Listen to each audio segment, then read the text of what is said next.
Bonjour, bienvenue sur cette vidéo concernant la paix intérieure. On pourrait faire des vidéos entières à ce sujet parce que c'est un sujet colossal, mais pour cette vidéo particulière, je vais vous donner 3 étapes.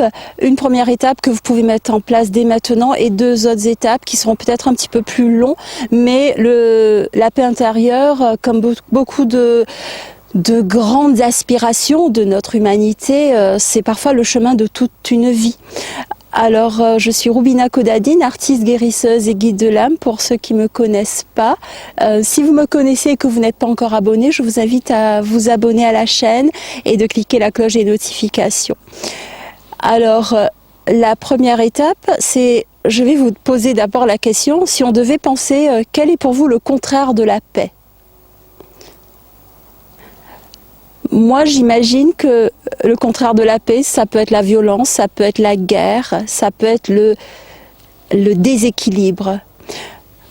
Alors, je vous invite, en tout premier lieu, d'enlever une seule chose de votre vie qui vous apporte qui vous apporte de la violence ou du déséquilibre. Des choses qu'on peut enlever, bien sûr, parce qu'il y a des choses, ça ne s'enlève pas systématiquement, et puis il y a beaucoup d'événements de vie qui ont des raisons d'être. Mais là, je vous parle, par exemple, des éléments qui systématiquement nous ramènent à une sensation de guerre ou de violence. Un exemple très simple, la télé. Si on regarde toute la journée les informations qui nous disent comme le monde va mal, bien sûr qu'on ne se nourrit pas de paix. Donc je vous invite à enlever un élément qui est possible dans votre vie par rapport au fait que ça ne nourrit pas votre paix. La deuxième chose, c'est de traiter notre corps et d'agir avec plus de douceur et de fluidité. Et notre corps, il transporte des informations. Donc si tout le temps on se crispe et tout le temps on fait que des activités qui nous demandent beaucoup de tension, bien sûr qu'il ne peut pas être fluide. Et quand on pense à la paix, on pense quand même à un sentiment de fluidité, de légèreté.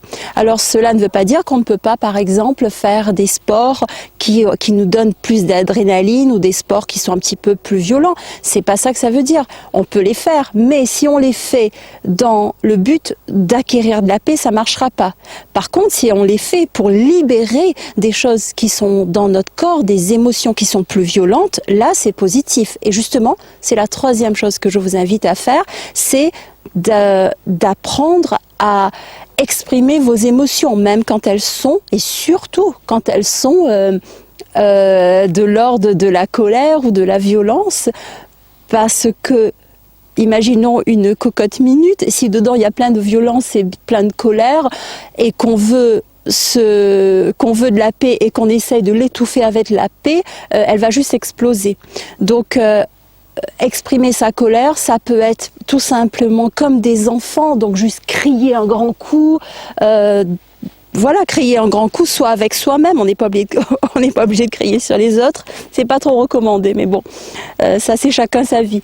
Donc de crier un grand coup, d'écrire toute sa colère et toute sa violence, et une fois qu'on a pu libérer cela quand ça nous arrive dans notre vie, à ce moment, on va se remplir de paix, et là on a cet espace qui est notre espace de cœur spirituel dont j'en parle dans d'autres vidéos, mais là je vous explique juste que ça se passe ici. On inspire avec le nez et quand on souffle, on remplit cet espace de paix, et cet espace est lié à tout notre être. On peut aussi le faire en touchant les espaces de son corps, en le remplissant avec la sensation de paix. J'inspire et j'envoie de la paix à l'intérieur de mon corps, mais uniquement lorsque vous avez, quand vous ressentez une colère. Il ne faut pas le faire quand on ressent la colère, il faut le faire après qu'on ait sorti cette colère qui est en nous.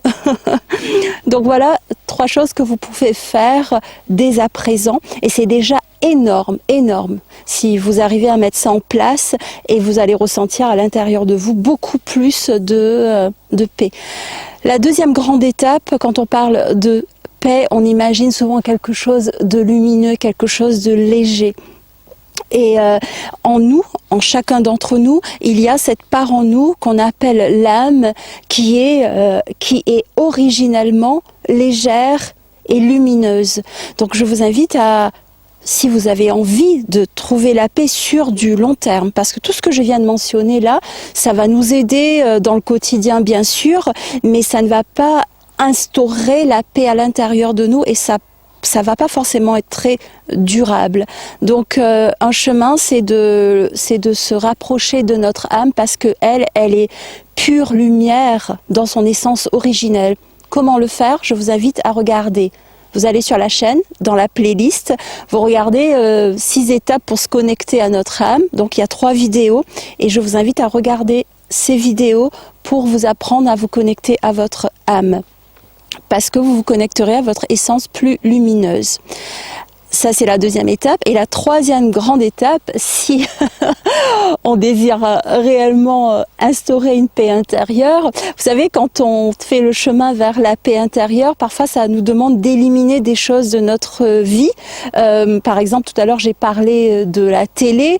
Si on élimine beaucoup de types d'informations, si on élimine des circonstances qui nous pèsent dans la vie, c'est vrai que parfois on peut se retrouver un peu seul, un peu démuni, et à l'intérieur de nous, on est relié à quelque chose de beaucoup plus vaste, c'est ce qu'on appelle notre part spirituelle. Ça ne veut pas dire qu'on se coupe du monde et qu'on se relie à notre spiritualité, ça veut juste dire qu'on peut s'appuyer sur notre spiritualité pour ressentir qu'on n'est pas seul dans ce chemin de la paix intérieure.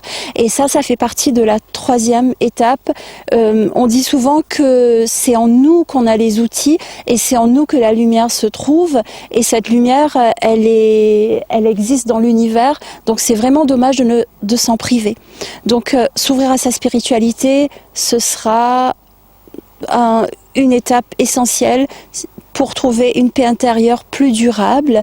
Donc là encore, je vous envoie la série de vidéos sur la playlist de comment commencer son chemin spirituel avec simplicité. Tout ce que je propose, c'est toujours des outils accessibles et simples.